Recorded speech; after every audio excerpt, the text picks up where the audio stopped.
इगतपुरी शहरातील सामाजिक चळवळीत नेहमीच सक्रिय राहिलेले, तळागाळातील नागरिकांच्या समस्यांची जाण असणारे व ती सोडवणारे, युवा वर्गात असलेली लोकप्रियता, सर्वसमावेशक नेतृत्व आणि सामान्यांच्या मदतीसाठी नेहमी तत्पर असणारे भूषण जाधव यांची ही ओळख आहे. शिवसेना पक्षाचे ध्येय व धोरण तसेच विचारधारा ही समाज निर्मितीसाठी मोलाची आहे, या भावनेतून शिवसेना पक्षाचे सामान्य कार्यकर्ता म्हणून भूषण जाधव काम करत आहेत.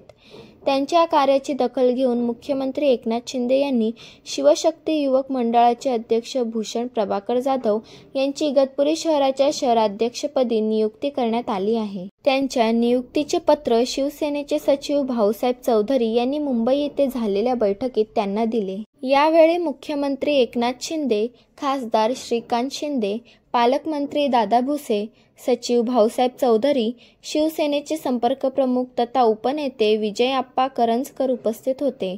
इगतपुरी शहराध्यक्षपदी भूषण जाधव यांची निवड झाल्याबद्दल संपर्क प्रमुख जयंत साठे, माजी खासदार हेमंत गोडसे, माजी आमदार काशीनाथ मिंगाळ, जिल्हाध्यक्ष अनिल ढिकले, उपजिल्हाप्रमुख रघुनाथ तोकडे, उपजिल्हाप्रमुख मोहन बर्रे, तालुकाध्यक्ष देवीदास जाधव, बाळा गव्हाणे, जयराम गव्हाणे, खडू धांडे, कुंडलिक जमधडे, शिवसेना व युवा सेनेच्या पदाधिकारी व शिवसैनिकांनी केले.